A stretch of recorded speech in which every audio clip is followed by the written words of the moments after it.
Oh well. Hey, it's a fight, right? Yo! Yo! Oh! Yo! Yo! Yo! Yo! You don't gotta hold. Yo! Yo! Hey! Yo! Watch out! Hey! Watch out! Watch out! What are you doing? What are you doing? Get the boat! They're gonna run right into us! give me the knife. Give me the knife. Hurry up!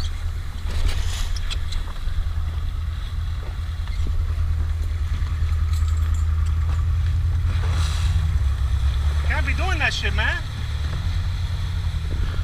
Wow. And there you have it, ladies and gentlemen. When you're surrounded by Googans, you basically have someone almost trying to kill you. All right. So that's number 1775. Wow. Wow. Wow. Wow. Wow. Wow. Thank God. Look, I was this close to cutting the. I wish you would have fought this one. I'm tired. No. I was about to cut the. I was about to cut the anchor rope. Huh? All right, I normally don't do this. But I get a lot of questions.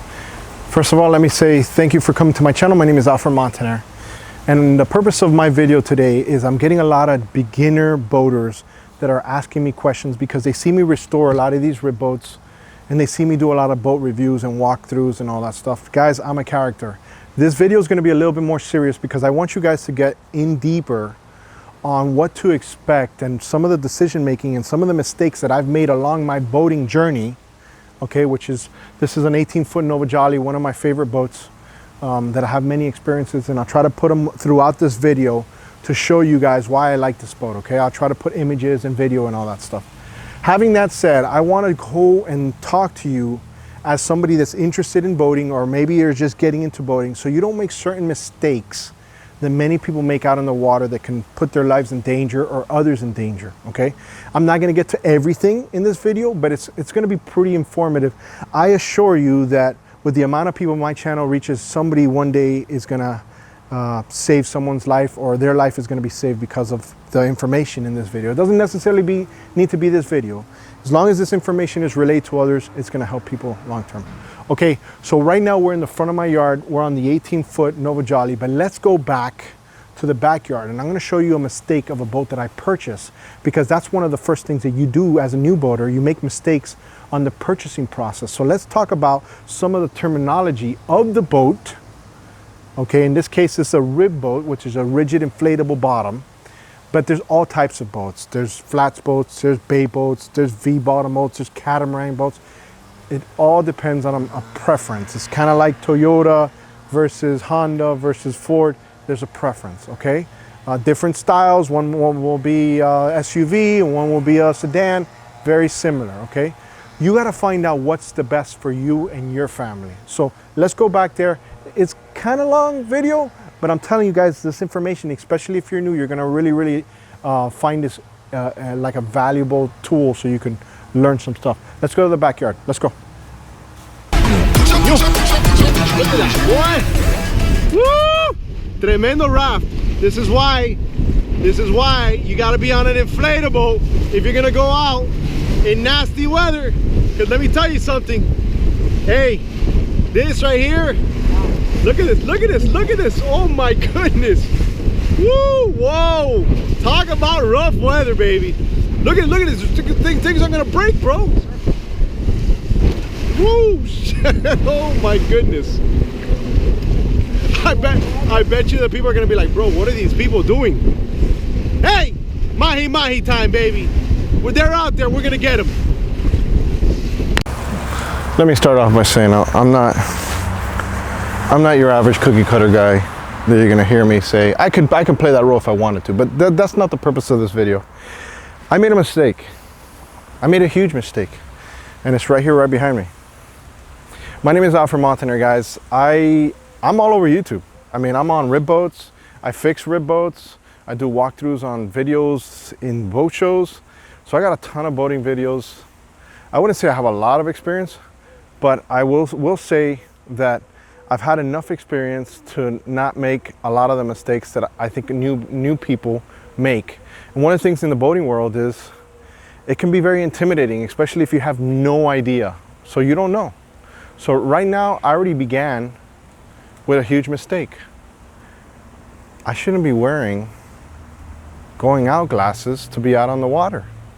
I should have some type of polarized glasses. But we'll talk about that later. There's a lot of things that I want you to see, and we're gonna start off with this boat because at some point you're gonna have to buy a boat. So you gotta know what to look for so you don't make that mistake that's gonna put you in that rat reel, and that rat reel, the rat race. That's what I really meant to say. That's fine. I was thinking about the mouse on the, whatever. I'm gonna put these back on because I just wanna look ghetto like that. But let's go back to this boat. This is a mistake. I'm gonna show you with another camera real quick what's going on here. So let me grab this camera here, let me turn it on, and let me tell you some of the mistakes that I made here. All right, so as you see here, this is a rigid inflatable boat. One of the things off the bat that I don't personally like is it has bottom paint. What does bottom paint tell me? Bottom paint tells me that somebody had this boat sitting in the water, in salt water more than likely, so that they can go ahead and, you know, use it as a tender. A tender would be considered a smaller boat for a big boat, okay? This would be considered a rib. Why do they call them ribs? Ribs stand for rigid inflatable bottom, okay? Some people call them RHIB, which is rigid hard inflatable bottom. So let's look at this boat. It's absolutely a mess, right? That's not the problem here. The problem here is when I bought this boat, it didn't have a console. And this is not the console that goes for this boat. This is just another console. So I ended up having to make a console just for this boat. Now, will this boat be amazing at some point? Yes. And if you look at some of my videos, yes. But I don't recommend this boat for someone who doesn't know or have any experience on boats. You want to stay away from things like this, okay? I also did a video on what to look for when you look for a used rigid inflatable. How do you tell if the Hypalon is good or bad? What's the difference? There's differences of Hypalon. There's thicker Hypalon and there's not so thick Hypalon. One costs considerably more. So you got to take those things into account. Look at all the electrical. All this electrical already has to be removed. This boat is full of water right now. To me, it doesn't matter because I'm gonna redo this completely. But I just want you guys to see how to avoid some of these mistakes, okay? Now, let's talk about terminologies. So if you come to the back of the boat, this would be considered the transom, okay? And on the left side of the boat, if you're facing what we call the bow, this is considered the bow. This would be considered your anchor locker. This would be considered a storage locker. Here's your console, okay? This is your center console. Now, normally you would have a steering wheel here, and that would be considered in boat terminology your helm. That's where you drive the boat. In this case, you would have to have an outboard engine. The left side, when you're facing forward, okay, is considered the port side, and the right side is considered the starboard side. This boat was not an awesome dream for me. It's been a nightmare. So, one of the ways that you can remember easily, you can always remember sincerely, P.S. Alfred Montaner. P.S. meaning port and starboard. Just look forward on the boat, port, starboard, and you remember. So somebody goes and talks to me, hey, give me the line, I'm on port. Give me the starboard line. So you don't freak out. Here's where a ladder would come in to step onto this particular boat. So now that we have some of the terminology, if you have a bigger boat and it has a cabin, the bathroom or the area where you would, you know, go to the bathroom is called the head. That's another term. If you're towards the back of the boat, sometimes they call it the aft section of the boat. If it's a bigger boat and the back section and there's seating and stuff like that, they'll call it the cockpit. So these are a lot of terminologies. I personally don't think that everybody knows about that, and I just want to make sure that some of you guys know about that. So one of the questions that I get, and one of the things that people make mistakes on a lot, is should I get this boat? It's an older boat, blah, blah, blah, because they see some of the restorations that I do. The problem with older boats is that, for instance, you won't know what's going on with this boat, right? So look, if I were to go ahead and just try to put these together, put it under the console, that wiring is going to be a problem at some point. So yeah, that's going to be a problem. And if you don't have the experience to fix it, that's another problem. This boat doesn't have access to the gas tank. So if this gas tank is rotted, I would have to cut up this floor, remove the gas tank, and if I can't do that, I'm going to have an external gas tank back here somewhere. And I'll put it in there and then run it through there, and then I can have an outboard here. A lot of people ask me, do I need a license to be on a boat? Essentially, you need to find out the local laws and where you live. In the state of Florida, we need to have safety equipment on the boat, which I will also talk about later in this video. But we don't need a license per se to operate a boat. Do I have to have insurance on a boat? You don't need to have insurance on a boat. Not in the state of Florida. Is it something that you should have? I think it might make sense. But for me, I would rather you, if you don't have a lot of money, have some of the necessary safety equipment before you get the insurance, because you need to make sure that you're safe first, because being out on the water is extremely dangerous if you don't know what you're doing. So you just want to know what you're doing, and then it becomes a very safe, pleasurable experience.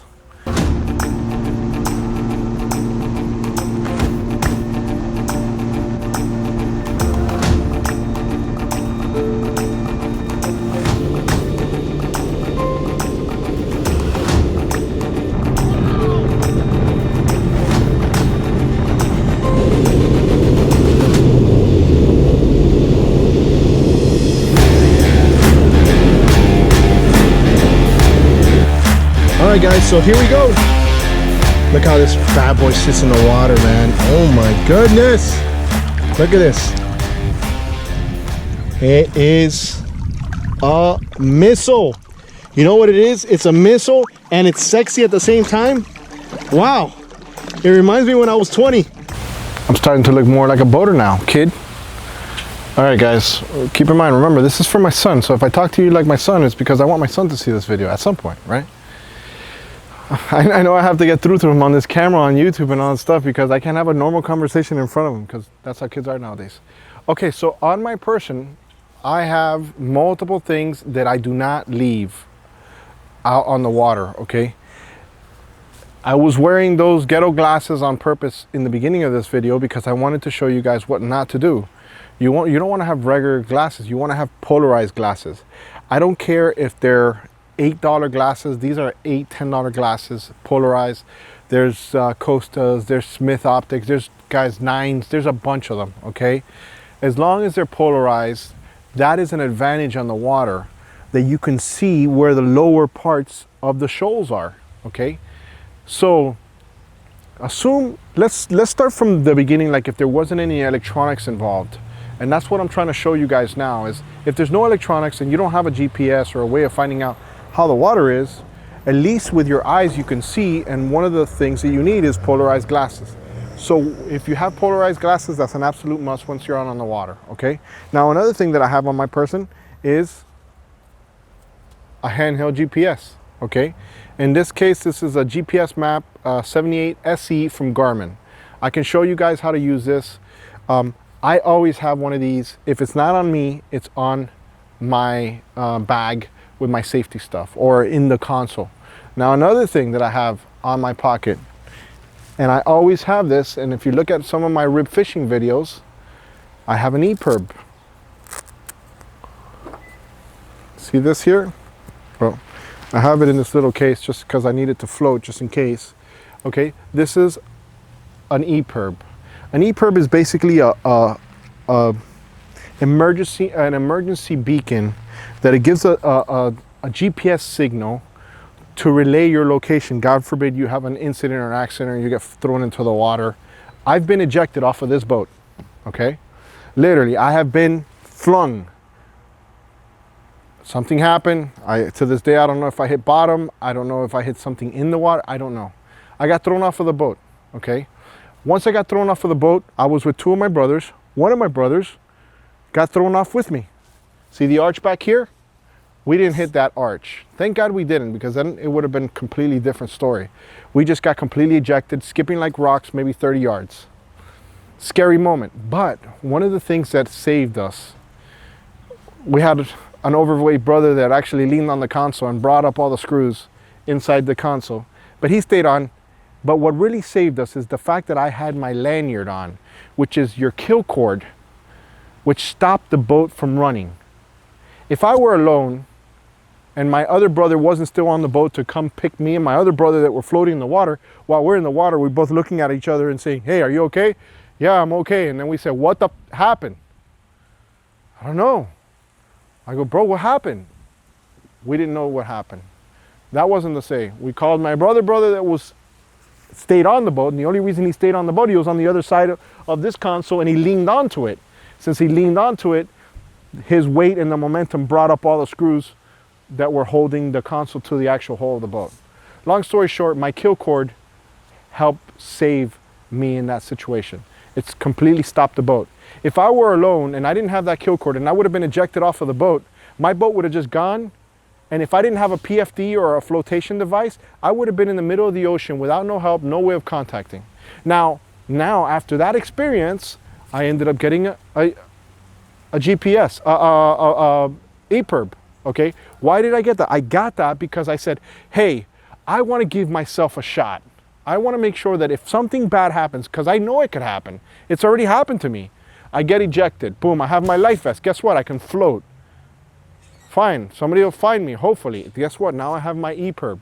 I open my Eperb, I use the little antenna, I press the button, I do whatever they tell me to do on the instructions of whatever Eperb I get, and then it relays a signal to the Coast Guard, and then the Coast Guard says, hey, boaters, in this area, we're getting so-and-so beacon, you know, and if anybody's in the area, be on the lookout. And I'll be in the water going like this, hey, Cuban in the water, okay? Then eventually, hopefully, they'll find me, okay? You have to do a little form, you send it out to them so they kind of relay your beacon to your boat or whatever information you put on the actual form that they ask you to submit to the Coast Guard. And there's ways around that, and you'll find that information when you get one of these. And the last thing I also have on me, and I don't leave without, I'm gonna pull it out of my pocket, is a flashlight. I wanna have some type of light because if I have to go ahead and navigate for whatever reason at night, to come back in and I don't have a light, at least I can go ahead and put the lights in front of me and I can check the markers. And the markers with a light like this at night will reflect, because they're reflective vinyl that are on them, so you can see them better. All right, so a light, and you cannot ever leave on your boat without a knife. Okay, so these are just things that I have on me, on my person. All right, so that's that. Let's get on the boat. Let me show you some of the differences on this bigger boat. Okay, this is a 19-foot Nova Jolly. Warning, warning, warning, warning. I want to die! I want to die! Warning, No! warning.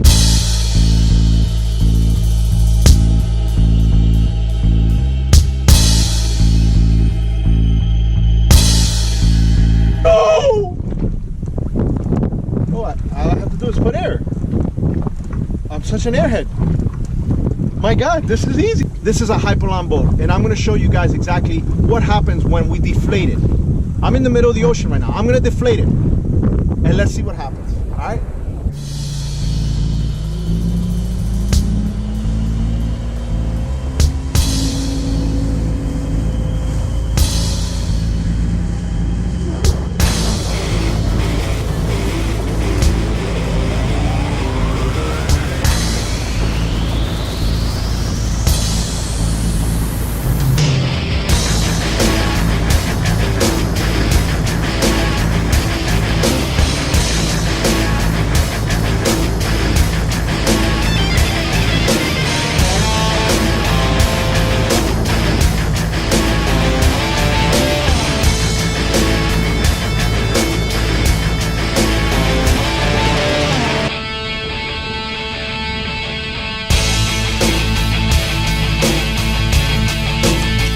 Okay, all right, so long story short, all right, I'm completely deflated. If you look there, all right, now I got a little generator and a little pump there because I don't want to fill this up again. See what happens. Remember this guy? Yeah. All right, so there is no cone on the back here. So essentially, people, what we're doing is we're floating on the hole, and that's the point I'm trying to make here. I'm not too deep. I ain't gonna lie. Okay, I'm not too deep, but whatever. It'll still sink. 16, 17, whatever it may be. I'm still far from anywhere where anybody could help me. All right.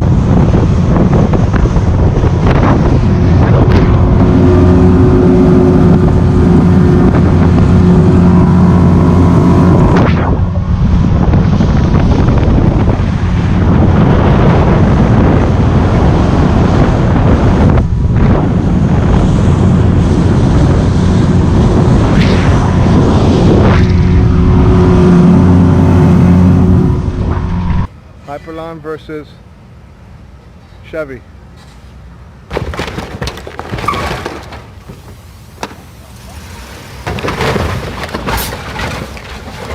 Dale, dale, dale, go, go, go! All right, baby. That's Hyperlon versus Chevy. Hyperlon versus Chevy. Look, the valve is leaking. All right, guys. Now, if that doesn't make you a believer of Hyperlon, I don't know what will. But look at this.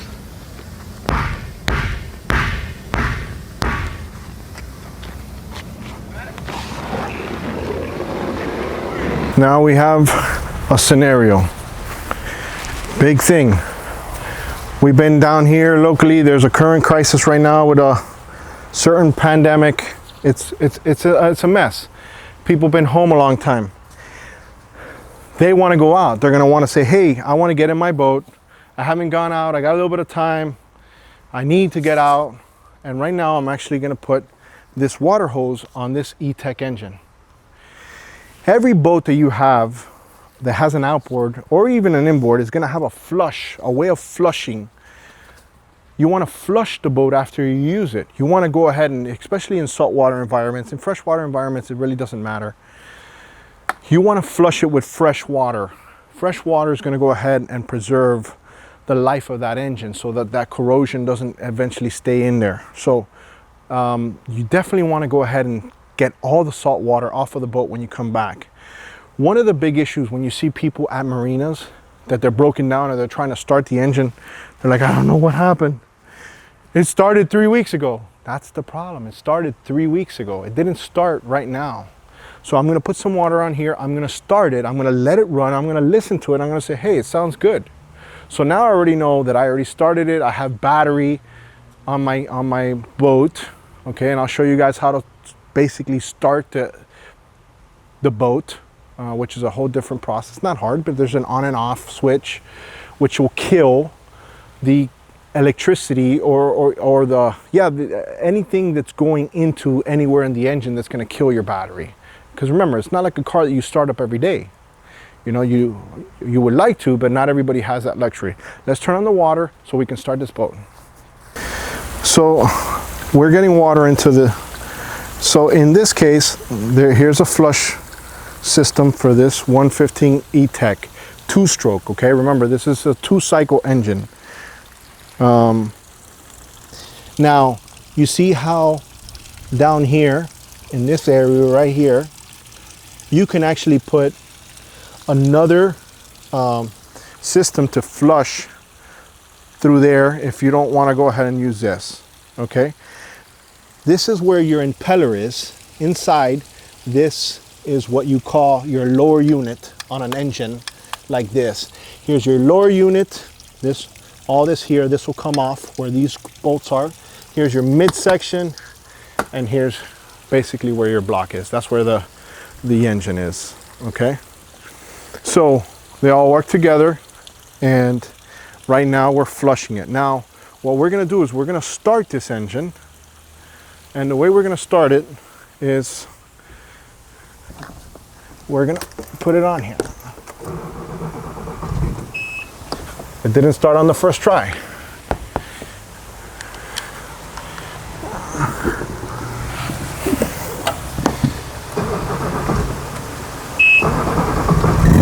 Okay. Now,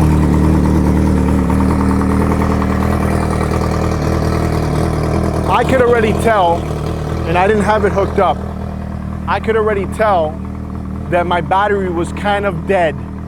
So I gotta make sure that I charge that battery a little bit, because I can hear that it wasn't good. Now there's also a prime ball.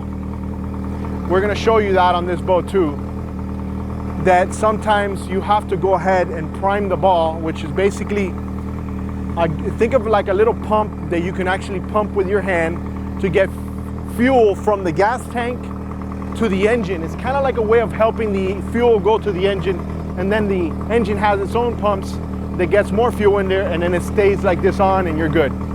Okay? A lot of times you have to use your prime ball to get the boat started. Once you notice that it's hard, it's already got enough gas in there.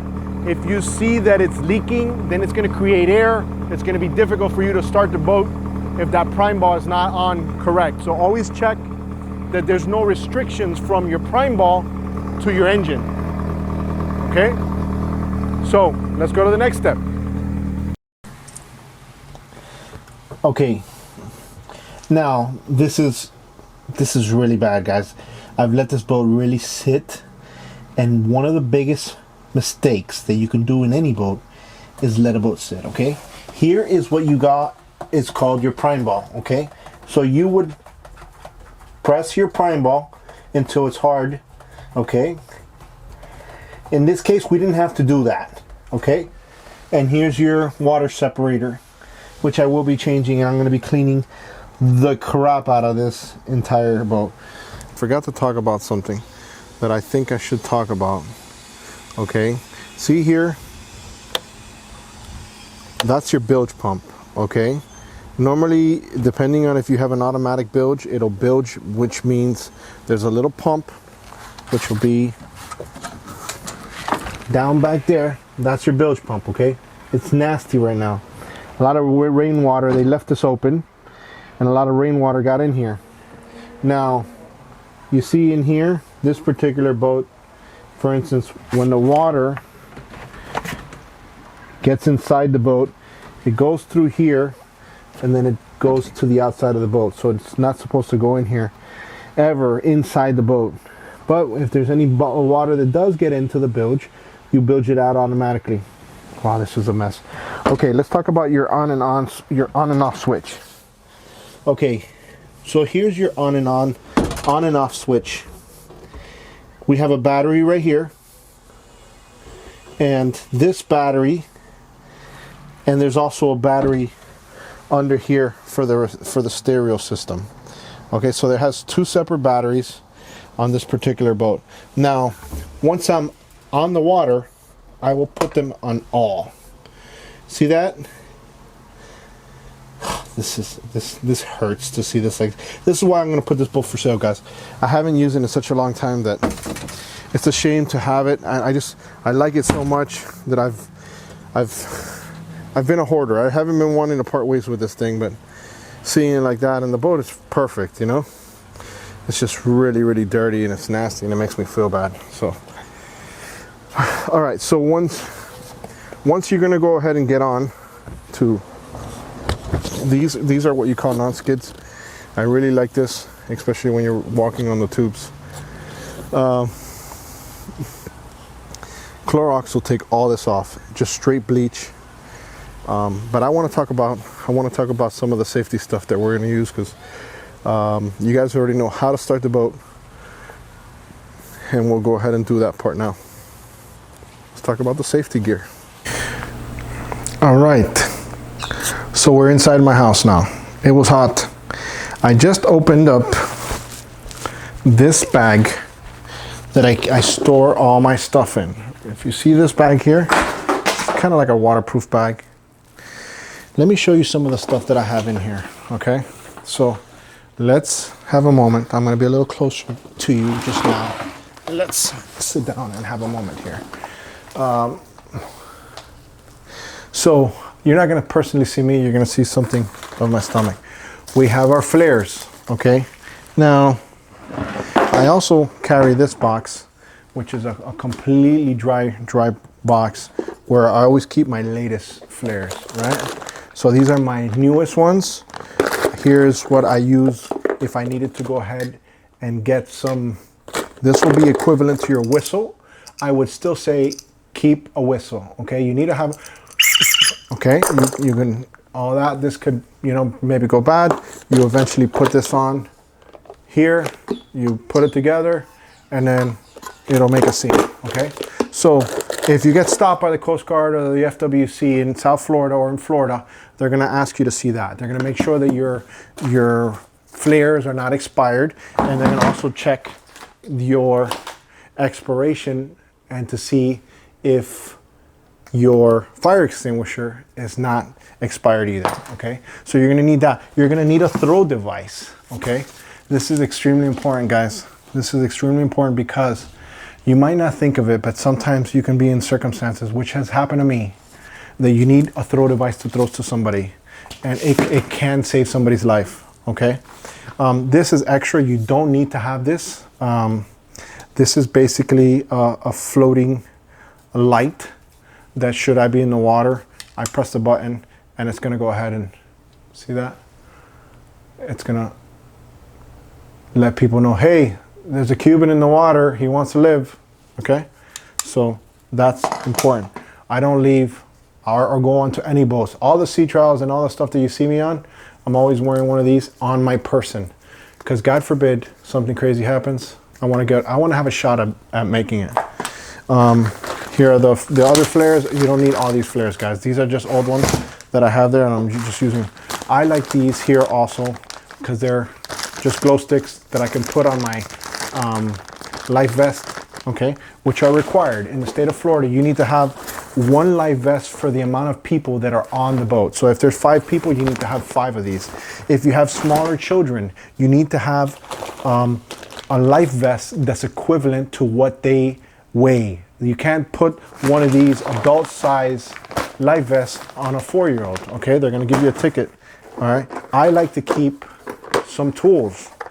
I like to keep this. I also have an adjustable wrench on my boat, and okay, and I never leave without a knife. In this case, it's a Leatherman. I'll use my Leatherman. It's not in here right now, but, and then I have a Pelican box with some of the essentials, just in case I forget. These are the plugs, okay? These are the plugs for my boat.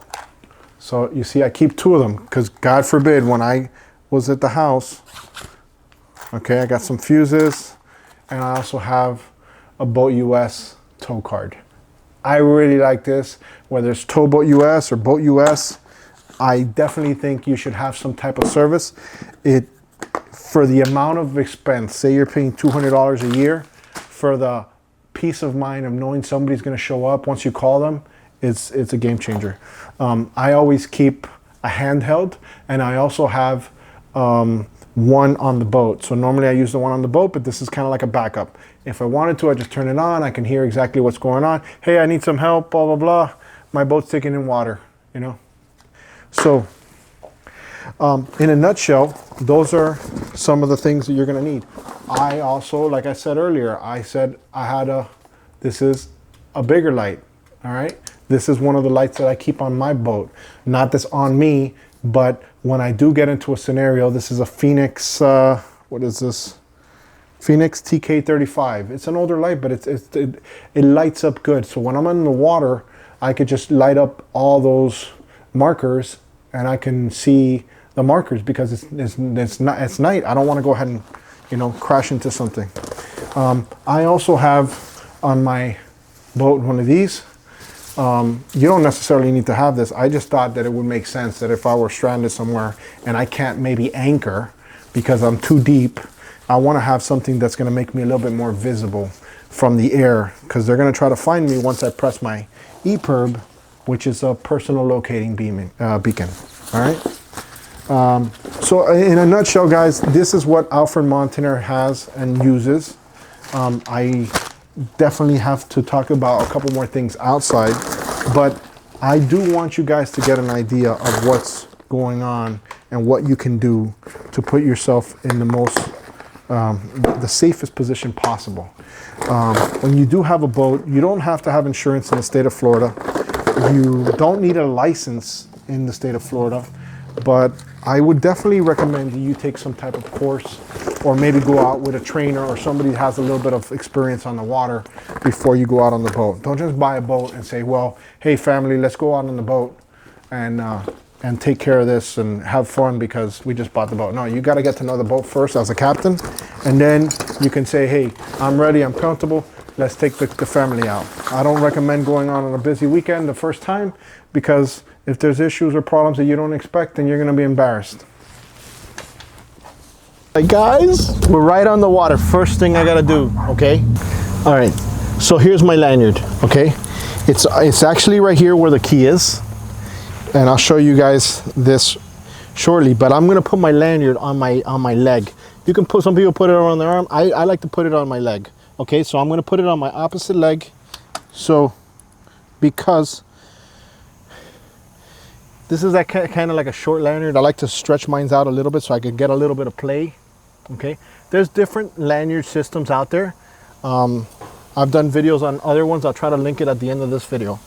But now we're on the boat. We're about to leave. We already just launched the boat. We're going to turn it on now. All right, so we just started the boat. My lanyard is on, I'm good. Now, the way that I would go forward is, remember, I want to have my trim, and then what I'm going to do is I'm going to press in this case, this is an E-Tech handle. See that? I just put it in forward. All right, so now it's in gear. In the middle is in neutral, the propeller is not moving. You guys see that, right?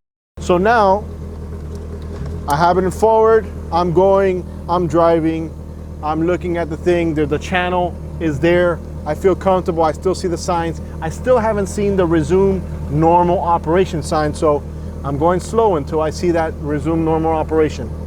Now, I'm gonna put this back in neutral for now because obviously I'm not on the water and I'm only using the hose. But we're moving right now. Hey, great. So all of a sudden, I'm gonna put now the boat in neutral. I'm just gonna do this for revving purposes. We're gonna pretend it's in gear. All right, we're gonna pretend, guys, it's in gear. This is a pretend game. So now I'm gonna give it a little bit of acceleration. Yeah, loving this. Now, all of a sudden, I already launched, right? I already launched, I'm already planed out, the boat's already moving. Now I can adjust my trim. You see how it's moving? Now there's gonna be a little bit less drag. Now I'm gonna notice a little bit less. It's gonna be a little softer here. So it's gonna be a little softer. I'm gonna be like, oh, cool, this and that. And then all of a sudden, I'm driving, and then going a little faster, you're making it fun. Boom, boom, boom, boom. I got thrown off the boat. Guys, I got thrown off the boat. Oh, let me swim back to the boat. Boom, boom, boom, boom, boom, boom, boom, boom. Oh my God, what just happened? I got thrown off my boat. Wow, that was scary stuff. Oh my God. Oh God, thank God I got on the boat. Oh my God, got thrown off the boat. I got thrown off the boat. Oh my God, that was scary. Thank God I had my lanyard on. Shut up, Chapo. Damn Chapo. Chihuahuas, I'll never get a Chihuahua. Because of my lanyard, it just saved my life. Let me show you now what happens if I didn't have my lanyard on. Okay, I'm gonna show you exactly what happens now, what happens.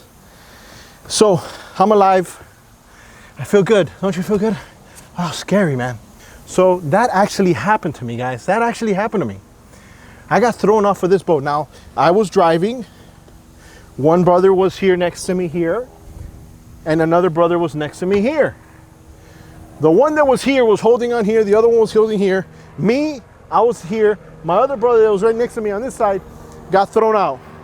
My other brother that was here actually used his momentum And he hit here and he brought the whole console up, and he was like wondering what the hell's happened. Eventually, I had the kill cord on, but we were able to go ahead and get him back onto the boat. He was able to drive us the boat. Long story short, let me show you real quick what happens when you don't have a kill cord, okay? And the same thing happens. So let's go ahead and start her up again. Now we're gonna do this again. Now, let me show you what happens if I didn't have my lanyard, right? Here's my lanyard, I'm gonna put it on here. Oh, whatever, bro, I'm just going in. I already know I'm not too far from the house, from the marina. I'm good, bro. Oh, what a horrible day fishing. There was no fishing. How can I put content up from YouTube? They're gonna think I'm a loser. Boom, put it in gear. Let me get out of here. Oh, yeah. Oh, yeah. Damn, it's kind of rough. Oh, God, a manatee. Oh, oh, oh. I got thrown off. I got thrown off of my boat. No, no, my boat.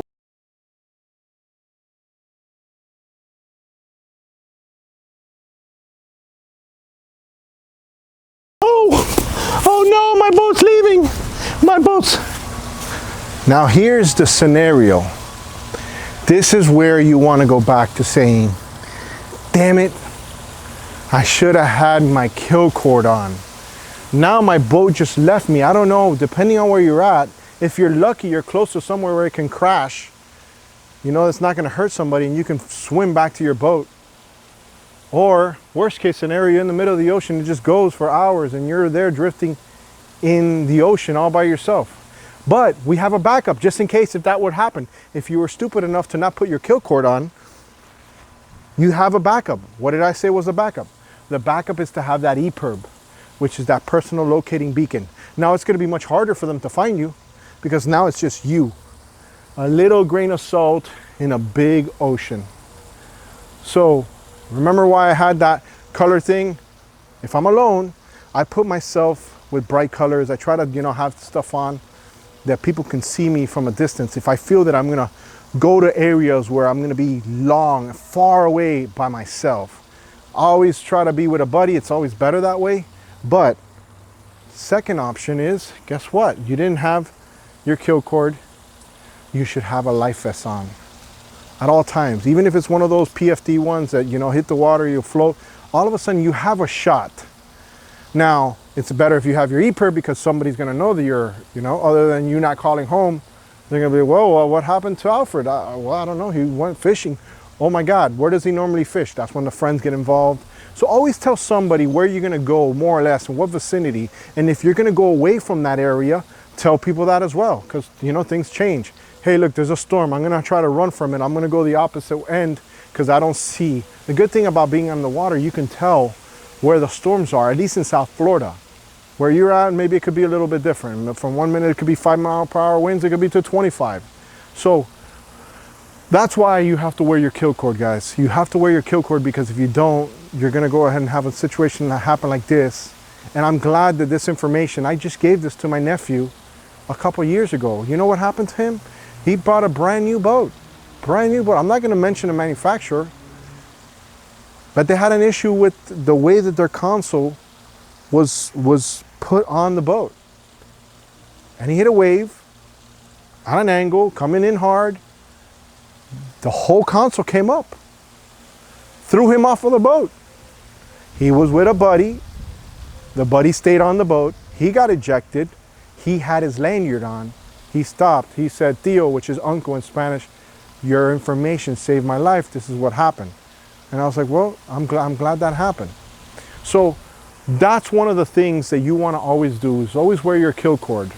Always have a personal locating device and always wear your life vest.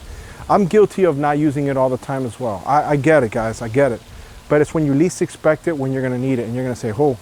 Now, let me show another example. And I learned this from this gentleman who's over here, right there, right next to me.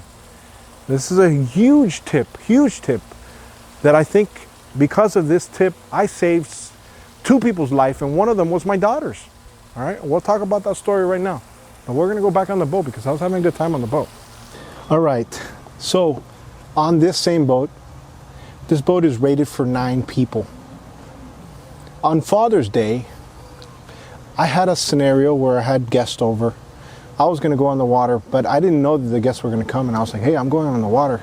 Then my wife invited some of her family, and there's a total of 4, 5, yeah, there was 8 of us.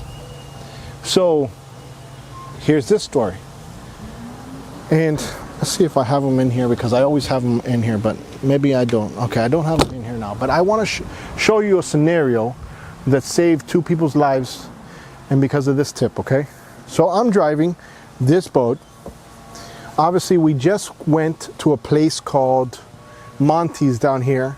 I'm driving, everybody's having a good time. I got the cushions, everybody's good, hey, good. All of a sudden, we were at Monty's. My boat stops. I'm like, wow, this is odd. I wonder why it stopped. Maybe it had too many people. It was running, running harder than normal.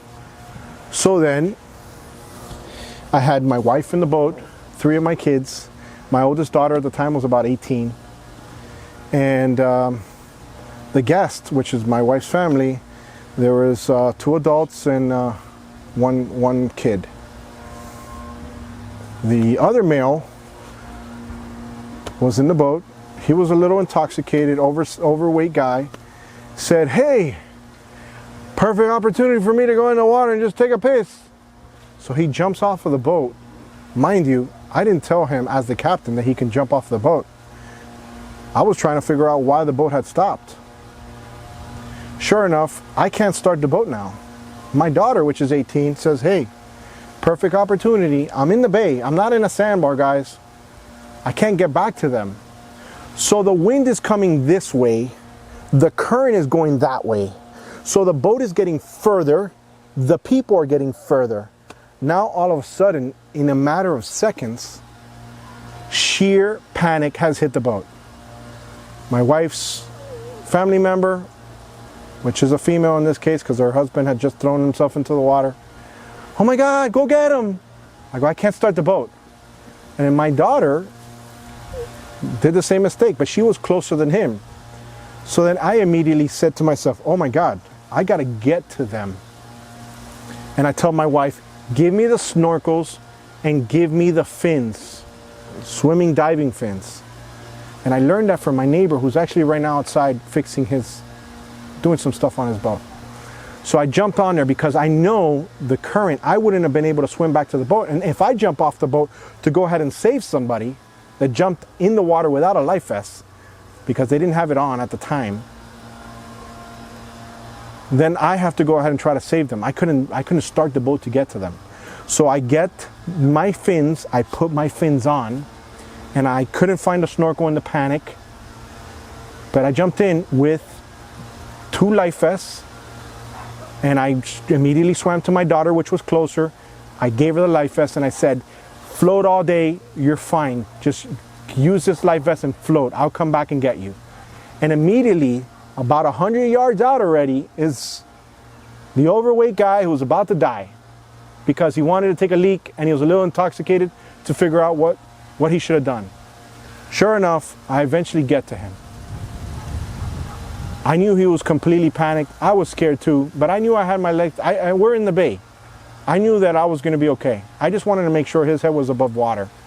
Sure enough, I get to him. Once I get to him, I tell him, listen, you're okay. We can be here all day, okay? We see the boat in the distance, and then he tells me, oh my God, thank you, you saved my life. I immediately shut that down. I didn't want to be here at the moment, even though this guy had a feuding thing as the alpha male with me. And after this day, that changed. But I told him, listen, cut all that stuff. You see where the boat is? We got to get to the boat.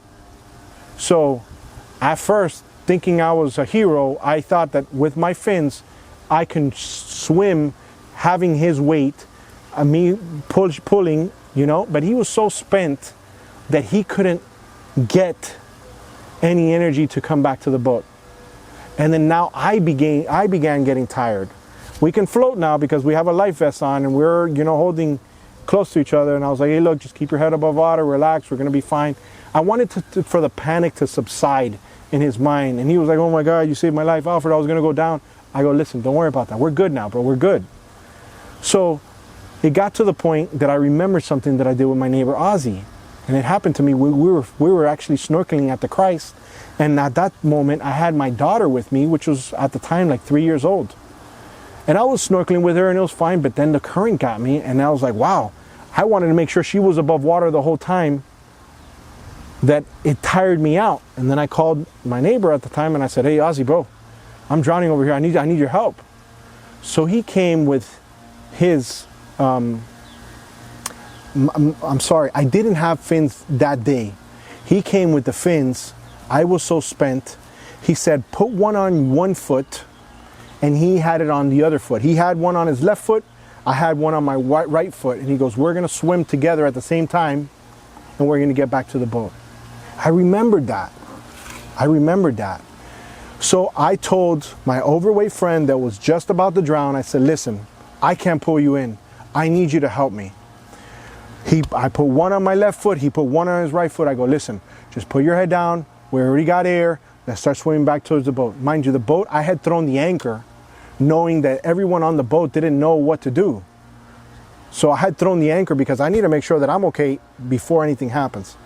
Long story short, I get to about 10 yards away from the boat. We're dead. He's dead. He's like, I can't no more. I mean, we see it right there. I put my head down and I said, Lord, please let me just get to this boat. We were able to get to the boat. I told my wife at the moment, I said, listen, it's the same wife, but I'm saying at the moment I told her, I said, throw me a rope and tie a life vest to it. So she threw the life vest, and in this case, she could have done the same thing with your throw device. But I didn't know if she knew what a throw device was. So before that, I said, get the rope and throw a life vest with a rope. And that's why you should have a throw device. Because if they would have just thrown the throw device and tied a rope to it, I would have just got in, they would have pulled me in that 10 yard and I wouldn't have struggled. Fortunately, I was capable of getting to the boat. Everybody was happy. I ended up melting down mentally right afterwards because I'm envisioning that I have to bring this guy back home, floating on the side of the boat or inside the boat dead with his family and his daughter and all that stuff. So, moral of the story is, don't ever jump off of the boat. Don't do things that the captain doesn't let you do. Always obey the captain because the captain's the one in charge. If they say, listen, it's okay to get off of the boat, it's okay to get off of the boat. You know how many times people have been behind the boat when they're at a sandbar and somebody goes and puts the boat in gear accidentally or purposely or something, and all of a sudden now you're behind there and you get chewed up by a propeller? It happens, guys. This is serious stuff, and I know you guys see some of my videos and you see all the craziness that I do, but I've had many things happen. I had an engine fall off as I was doing a video, and that's on YouTube. This moment that I'm talking about, it wasn't on YouTube, and I'm sure there'll be more, and I'm sure you guys have your own stories. Just put yourself in a situation where you can be successful. If you're successful, then you're gonna have less problems. A couple things kill people on the water.